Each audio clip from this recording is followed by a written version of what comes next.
Then said he unto his disciples, The harvest truly is plenteous, but the laborers are few. Pray ye therefore the Lord of the harvest that he will send forth laborers into his harvest. Mark 9, verse 7 and 8.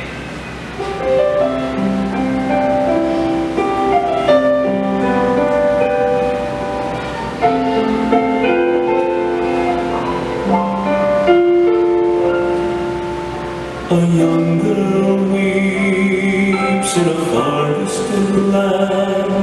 She has no one to show her God's love, no mother or father to wipe away. God has given us ordinary people an extraordinary call to take the gospel to the broken places, to the places where there is need of the gospel.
Share the good news that has been shared with me.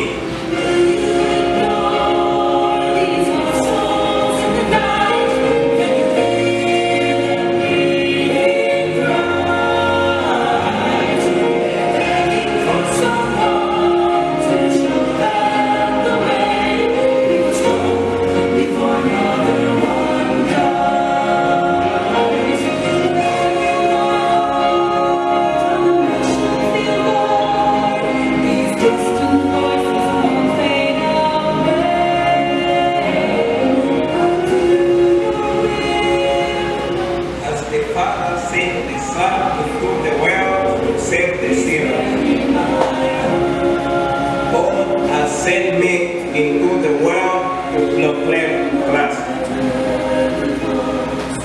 And that starts here. This is my mission field. I give you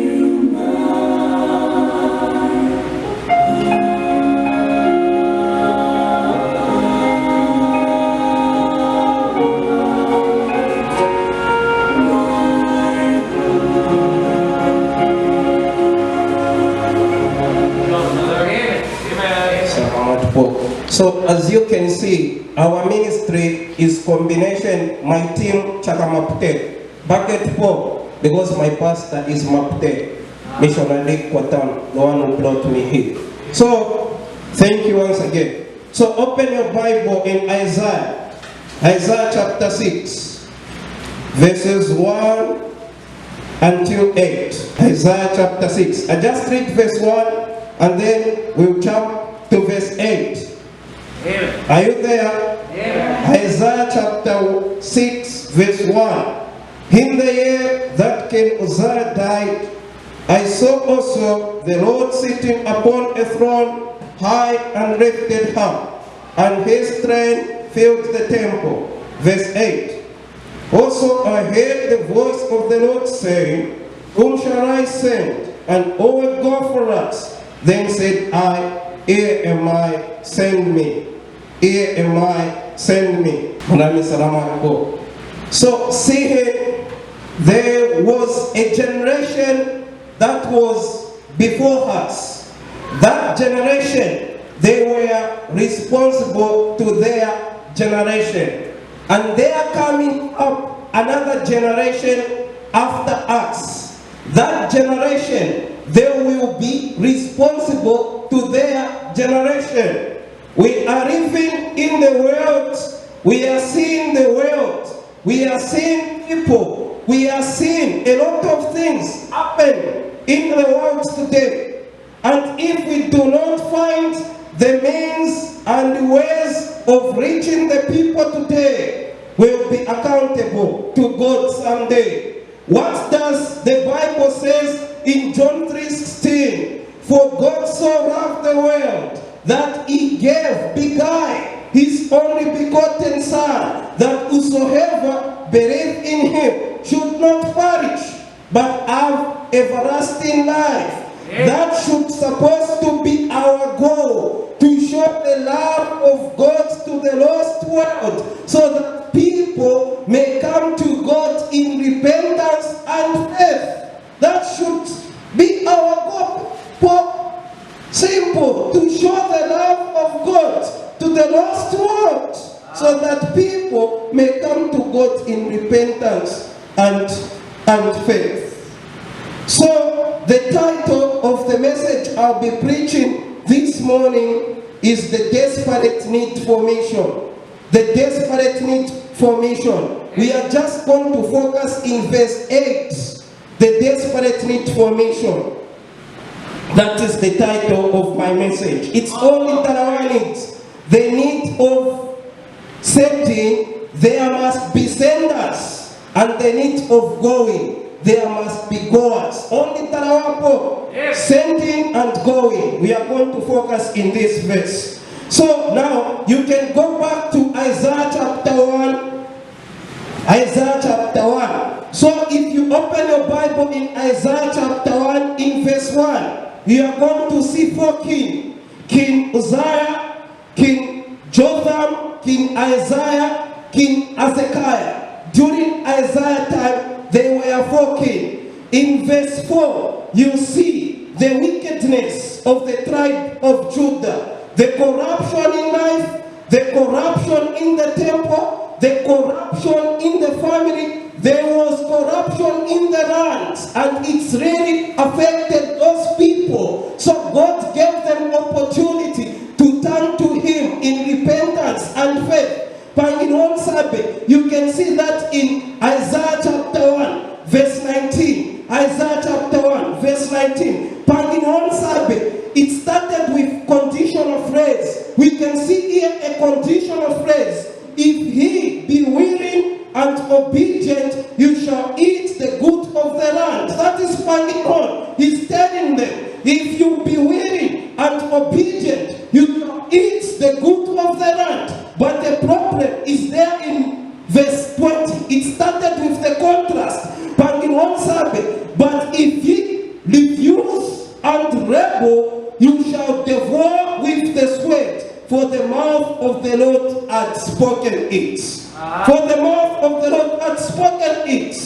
King Uzziah was not a good king. If we can start the life of King Uzziah, you can open your Bible in 2 Chronicles. 2 Chronicles chapter 26, verses 1 to 16. That is where we can find the background for this man. So in 2 Chronicles chapter 26 verse 3, the Bible said, 16 years King Uzziah when he began to reign. So he started reigning on Urim when he was 16 years. And he reigned in Jerusalem for 52 years. In verse 5 of 2 Chronicles, you can look on the last phrase. The Lord God made him prosper.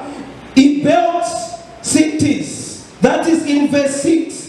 He built towers. That is in verse 10. But the problem, like I say, it's in 2 Chronicles chapter 26 verse 16. You can look there. 2 Chronicles chapter 26 verse 16. The Bible says, but when he was strong his heart was lifted up to his destruction, for he transgressed against the Lord his God, and he went into the temple of the Lord to burn increase upon the altar of incense. This was his destruction. When King Uzziah knew that he had everything he was needed in his life, he left his work and he went inside the temple and made sacrifice. Whilst he was there inside the temple, he was not allowed to go inside the temple and make sacrifice. The priest came over and told him, that is not your job. You are not allowed to do that. Right in front of their eyes, they saw leprosy on his face. This man, he was the king of Judah, sitting upon the throne. He left his travail, he left his work, and he went inside the temple. You see, and doing sacrifice. The priest came over and told him, you are not allowed to do that. Bow right in front of their eyes. They saw leprosy on his face. When God started blessing our lives, our ministry, we need to be careful as well. When pride came into our life, God is going to bring us down. Just like what happened to King Uzziah. One king must die so that Isaiah, he can see the King of glory. King Uzziah must die. There are things in life. There are things in life, brethren, that has take preeminence, that has take priority. We look upon those things. It can be money, it can be fame, it can be prosperity, whatever. It can be a career. We look upon those things. We put those things as our priority before we can see the glory of God, before we can see the power of God. Those things must take out. One king must die so that we can see the King of glory. And Isaiah was on the special task. And Isaiah, he needs to do the work done. So the first thing we can see here, it's in verse 8. He put it in this way. Also I heard the voice of the Lord saying, whom shall I send? Who will go for us? Then Alosabe, here am I, send me. Here am I, send me. There, the need of sending, there must be senders. There must be senders, brethren. There must be a sending agent. It is very important, brethren. As a missionary, I cannot operate on my own. I can't. There must be senders, and the sending should be the local church. The local church should send me. I cannot operate on my own. I cannot go to the marketeers going to Parenge and then tell those marketeers, or going to the congressman going in the House of Representatives, and then I tell the chairman of representatives there, said, Chairman, can you announce to all the Congress here in the Philippines so that the congressman, they can support me? They cannot understand what we are doing. Yeah. Therefore, every missionary, we go to the local church. That is where we go. Because mission is a mandate given to the church. It was not given to one person. It was not given to one person. I believe the greatest apostle among all apostles was Apostle Paul. But we find that this man concept in Acts 9. He was trained by the Lord, I believe. The Lord taught him so much. But look at this. The Lord did not use him mightily before he was being sent out by the church of Antioch. And I want to remind you this morning, saying that mission was given to the local New Testament church. The body of Christ is the church.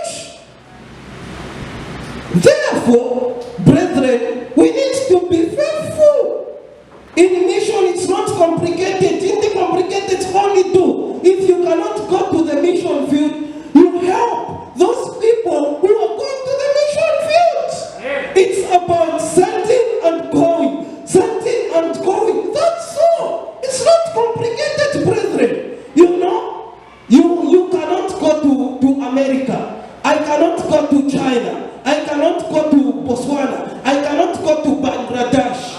I cannot go to India. I cannot go to Korea. But every time when we see a missionary coming from that country, he came into our church, we are seeing that country through that missionary. That's all. Do you know the reason why our Lord Jesus Christ, he was telling to his disciples, go ye therefore into all the world and preach the gospel to every creature. Do you know why? He was saying that I am seeing the world through you guys. I am seeing the world through you guys. You guys, you have to go and reach the world. And then they went. From during that time, the gospel is going around the world and seeing a lot of people getting saved because of those men. And I thank God for the churches, pastors, members who are faithfully giving to mission. That's why it's very important. We need to give generously. Oh, brethren, when it comes to mission, we need to give. Even this time of pandemic, brethren, we cannot use the circumstance of this pandemic as an excuse for not giving. We cannot do that. Because this is the work of God He has entrusted to the local church. We have a lot of examples in the Bible. Again, if we can study 2 Corinthians chapter 8, 1 and 2, we can see how our fellow brethren, they did. The Macedonian churches, they gave in spite of affliction. They were in deep poverty, but they were generous and tripled people to give the mission. You see, that's why we need to support our pastor. We need to support the work in. That is the only way of blessing, because the only thing that will last is the thing that you have done for Christ, not anything else. So through faith promise offering, we can reach the world, brethren. Amen. Amen. Are you okay this morning? Amen. Are you following? Amen. Or am I saying something that is confusing? Are you following? Amen. Amen. That is what we need to do. It's only sending and going. Sending and going. That is mission. Because Jesus, He has entrusted that work to us as believers.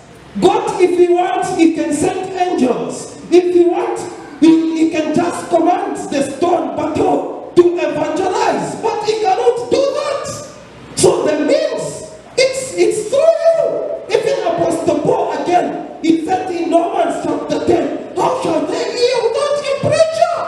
They cannot hear. That is a rhetorical question. A rhetorical question, the one who raises a question doesn't bother to answer it, because the answer is self-evidence. That's why he was saying there, how shall they hear without a preacher?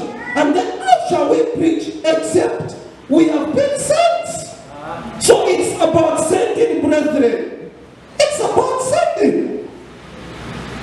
The second thing we can see here, it's the need of going. The need of going.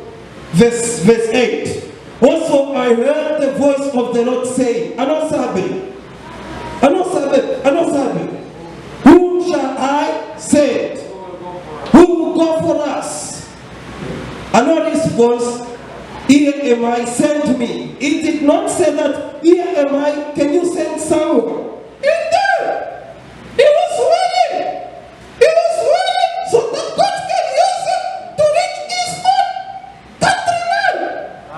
That is, every local church, we need to have that passion to reach our own Kababayan. That is what he was saying here. He said, also, I heard the voice. Let me ask a question. When was your last time you hear or heard God speaking to your life? When was your last time you heard that? The reason why we cannot hear God speaking to our life, we are so preoccupied. We are so busy running our own lives. That is the reason. Otherwise, if we can just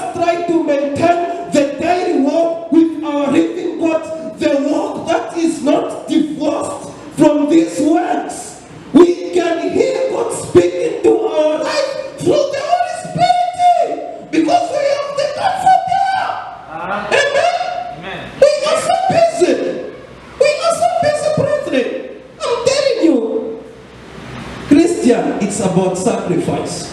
I have been staying in your country 5 years, Paul. 5 years. In 2019, I did not go home even once. Bucket 4. Pamasai. Mahad. I was staying in Bible Baptist Santa Mesa, just Marapit there.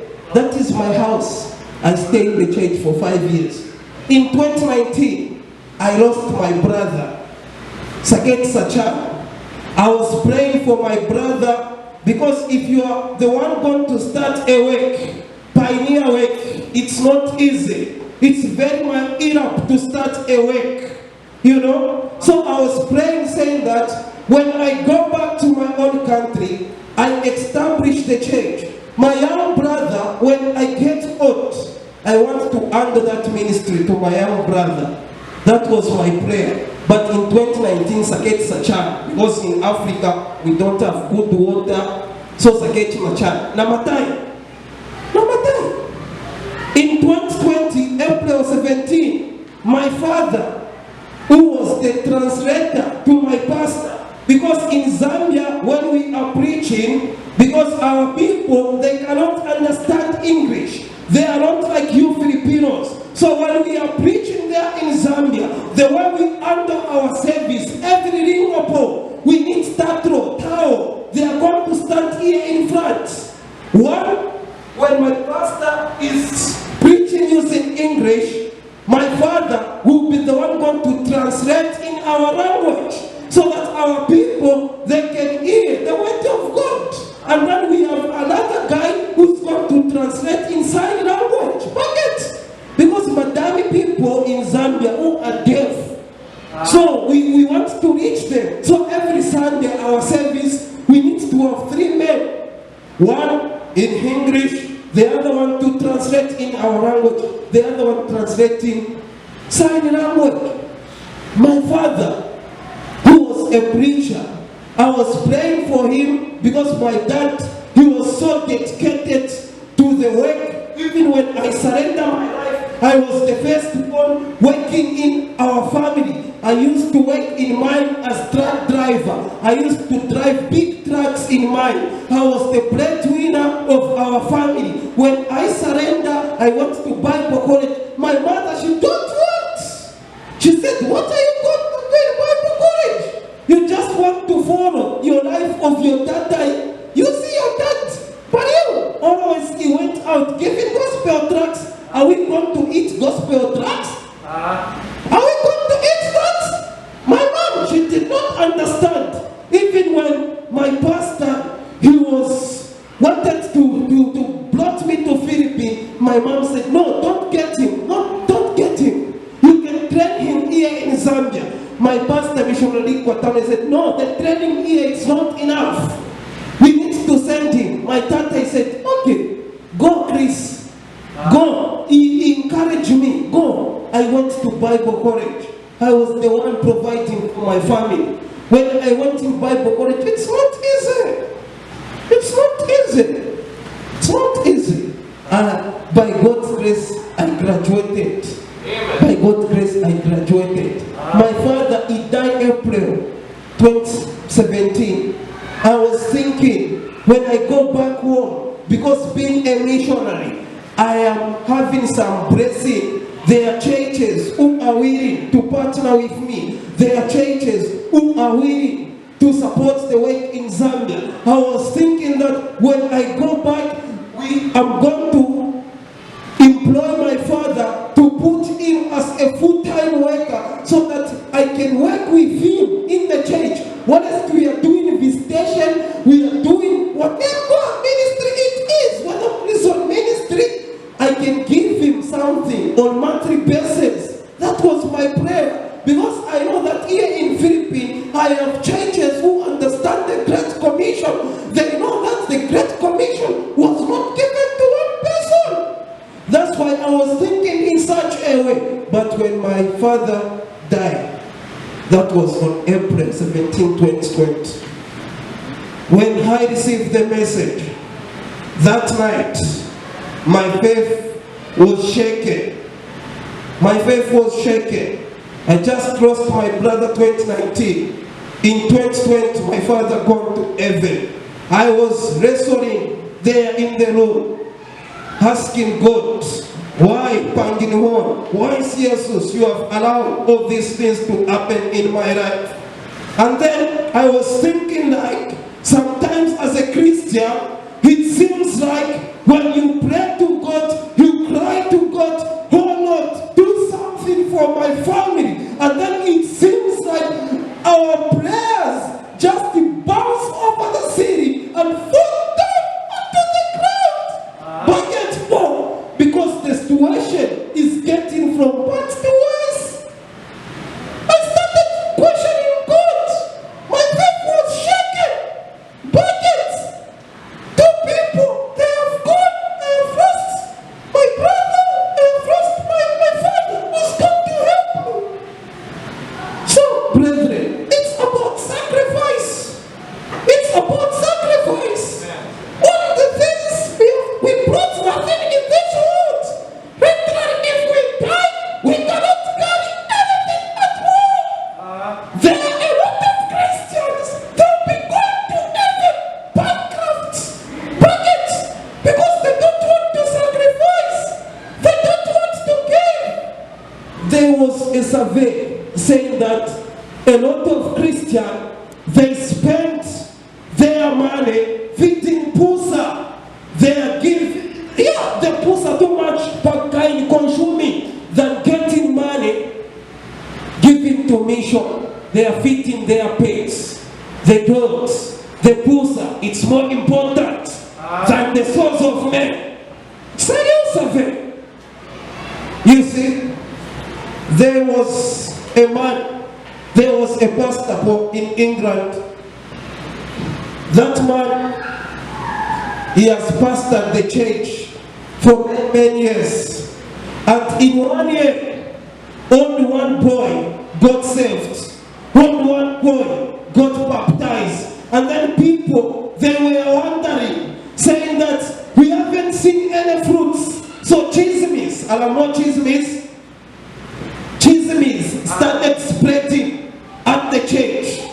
Oh, we haven't seen fruits. What are fruiters? What are fruiters this year? And then the deacons and the elder, one ring or one Sunday, they went inside the pastor's office. When the pastor was there sitting during that Sunday, prepare himself so that he can deliver the word of God. The deacons, the elder, they just knock.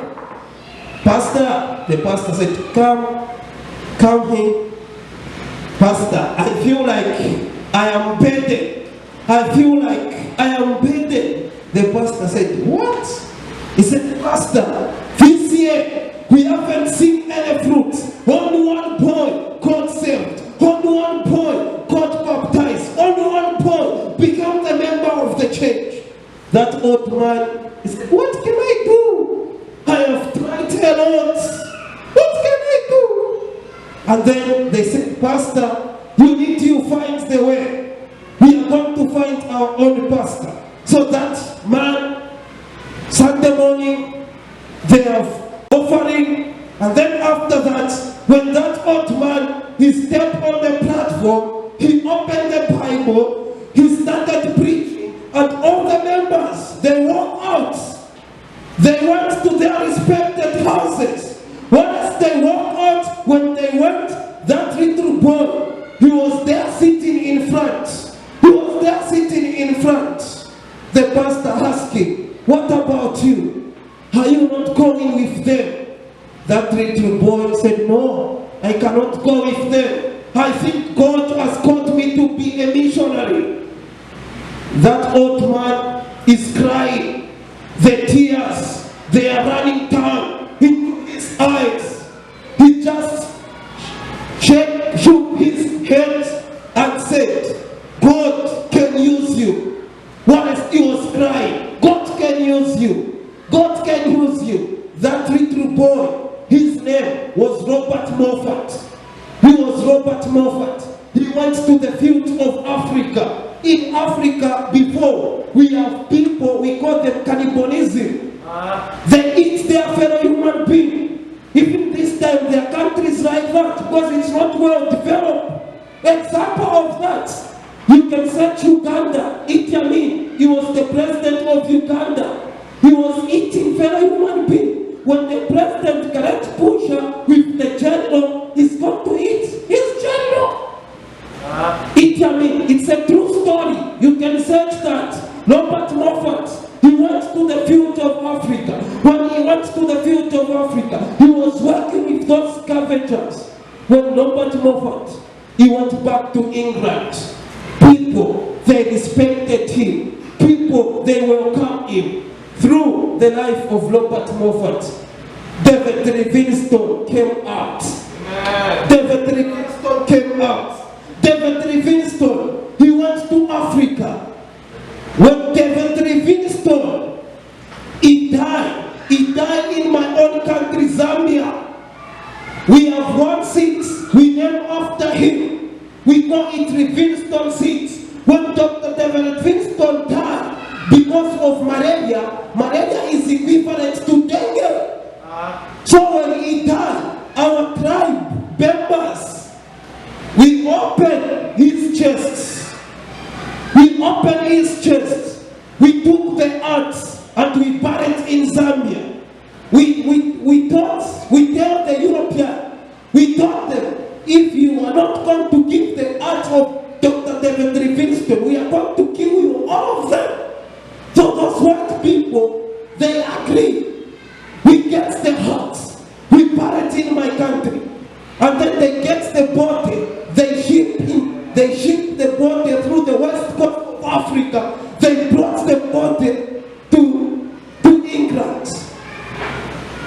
That is how we love missionaries, because we really love him so much. He really contributed to our country. Zambia, if you can search, we have a very beautiful falls, we call it Victoria Falls.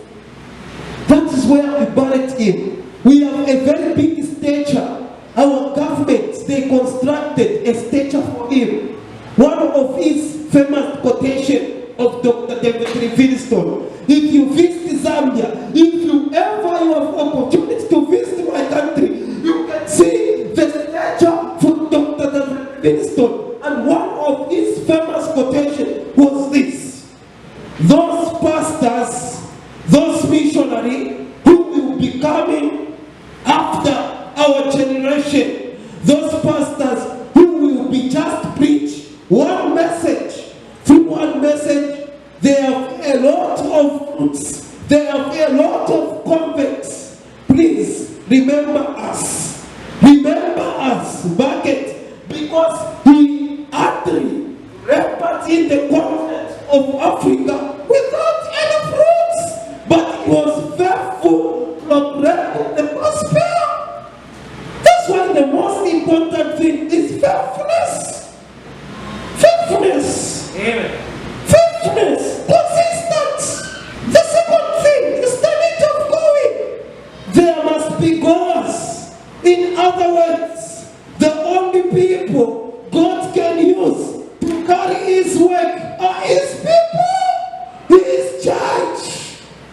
The body of Christ is a church. Mission is God's liberation to his church. Do you see it? A missionary is going. Do you see a potential? Do you see a greater work? That I am going, reaching souls for Christ. And one day I'll come back and report to you and tell you the great and mighty things God did. Do you see it? Do you see that? I am going, reaching souls for Christ. One day I'll come back to Pastor Jeremiah and report to you as a church and tell the great and mighty thing Jesus Christ did in the continent of Africa. Because of partnership. Only two needs: the need of going and the need of sending. I have a question for you to consider this morning before I end. This is the question to consider. Bible says, only Tarawa, the need of sending, there must be senders. and the need of going. This is the question to consider as a church. This is the question. Are you willing to send me to the mission field? Because this is not my idea. This is not my idea. You know, the church and missionary, we work hand on hand. There is nothing to say that a missionary is more special than the church. Indeed, the church is more important as a missionary. And then every church should say the blueprint of mission. Because this is that's given to the church. If you are not doing mission, you're just going backwards. This is the mandate behind Sasimari of believers so that we can reach the world. Amen. Amen. Amen. Apo. Only two.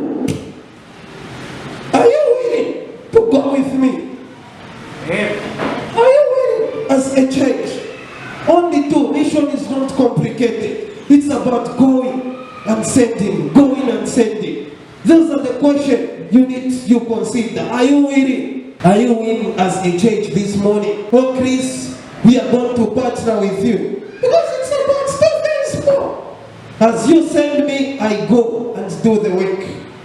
I hope you understand this. I just call our pastor to conclude.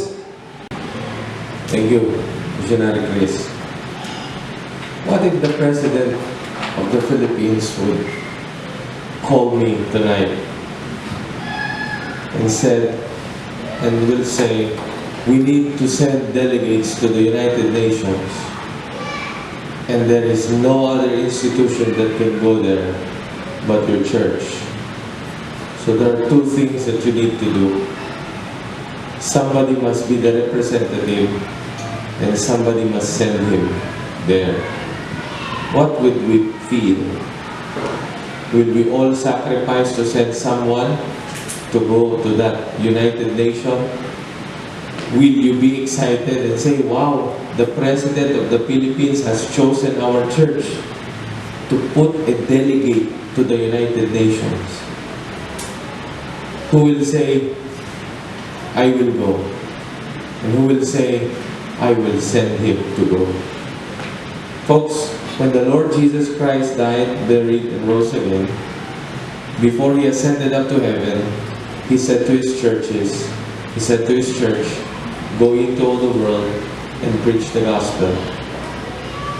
You go, you send. The Lord Jesus Christ, who did not just die at the cross of Calvary, but also the one providing our needs. Church, will you be excited? Are you excited? Really? Who will say, let me go? I'm always praying if God would call me, Lord, where will you want me to go? Somebody said yes. When Pastor JP was trying to help his family survive cooking some dishes in the restaurant, he said, Pastor, I will go. He left his job and went to somewhere else, now in Bataan, and doing the work. Pastor James as well. That was my decision last time as well. Brother Chris did that. Who among us again will say, I am excited, the world is the mission field, and I will say, Lord, let me go. I will go. But it's not just, God is not just waiting for people that say, Lord, I will go. But also people that will say, Lord, we will send. As a pastor of this church, I cannot say yet, Lord, I will go. Because God called me to pastor. So what I can say to God is, Lord, I will send. My mission vow this month is 50,000 pesos. That's too much for me. But you know what? I am excited. Because I will send.